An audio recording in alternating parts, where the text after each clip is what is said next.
Outrage across the Muslim world came swiftly. Saudi Arabia, Egypt, Turkey, Iraq, all expressing their discontent.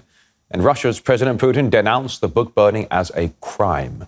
Now, we discussed the issue with Marcello Ferrada de Noli, a Swedish academic and human rights advocate who says there's a double standard to the free speech laws that Sweden follows.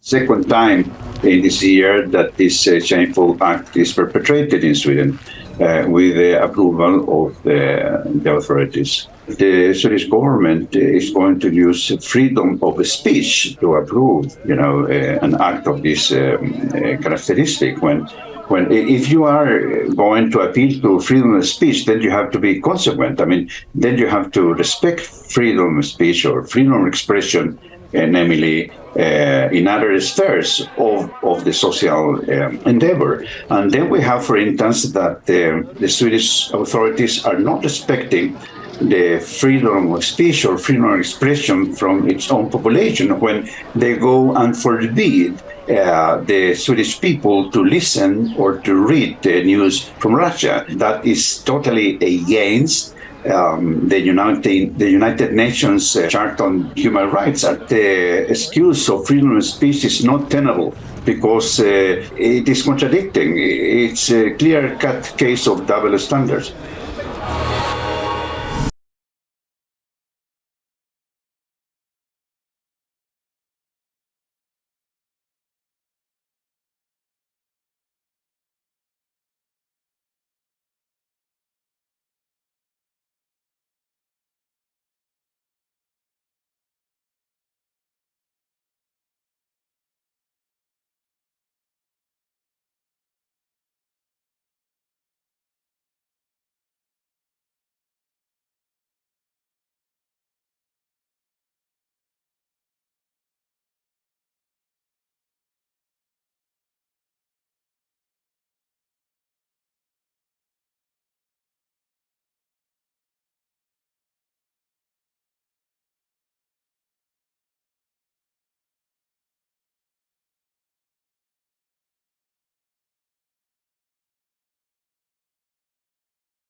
Well, it is the Swedish government which unfairly is using the police as a scapegoat in this incident.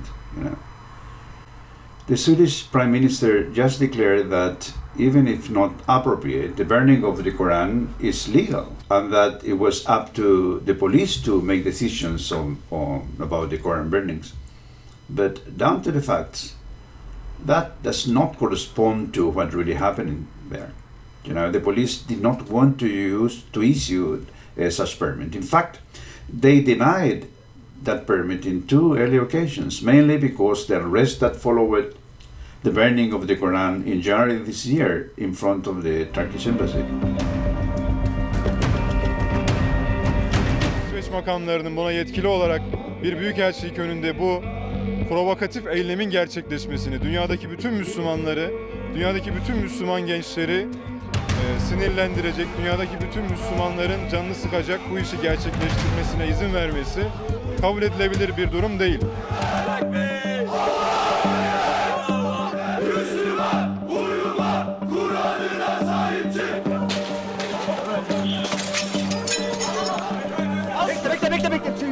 Kur'an'a uzanan eller kırılsın.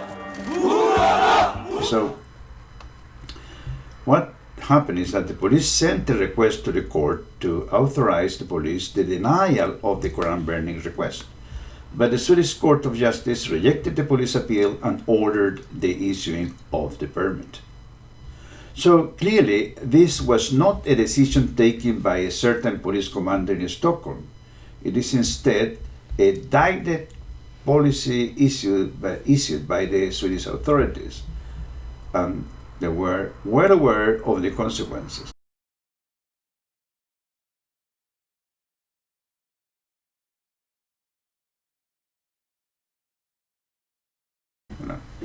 Sweden has currently the presidency of the European Union, and now Swedish authorities are working even closely with the known anti-progressive European Union's leaders, such as Josep Borrell and Ursula von der Leyen. And what are, for instance, for Borrell, for instance, countries such as Morocco and the like in Africa or elsewhere? Well, for Borrell, he said, there are jungles outside the European garden. Europe is a garden. The rest of the world, most of the rest of the world, is a jungle. Is that what he declared? Besides, the current Swedish government is composed by parties which have uttered a clear racist agenda, a disrespect towards other cultures, particularly those associated with Islam. We must realize that Sweden is not any longer the country of Olof Palme, where the respect of all nationalities and the support towards the legitimate geopolitical demands of the so-called third countries was paramount in the Swedish foreign policy. Those times are gone.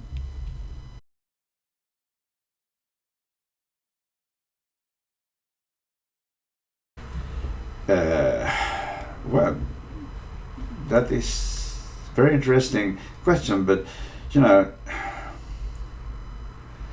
my opinion, if the government really wished to avert conflict with Turkey over the desecration of the Muslim sacred Koran, they would have obtained consensus in the political, legislative, judiciary, and media establishment to stop the burnings of the Koran, definitely.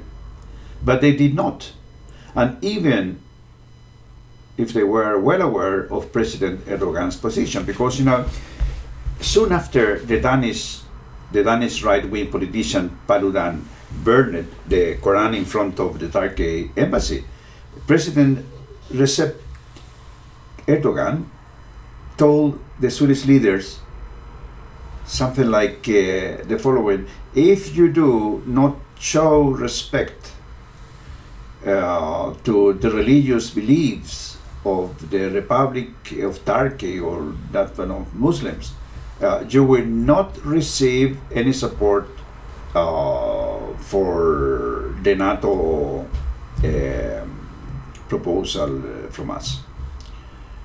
Well, Sweden has tried to address the conflict with Turkey by softening positions regarding the Kurdish issue in Sweden, new anti-terrorist provisions, etc., that could please the Turkish government, they thought. But the position of the Turkish government did not change substantially, and by the beginning of this week, that Turkey was going to approve the entry of Sweden to the alliance was deemed in Sweden quite unlikely. So, where this was a retaliatory or even if pseudo-symbolic response of Sweden to Turkey and Hungary, well, it is only speculative.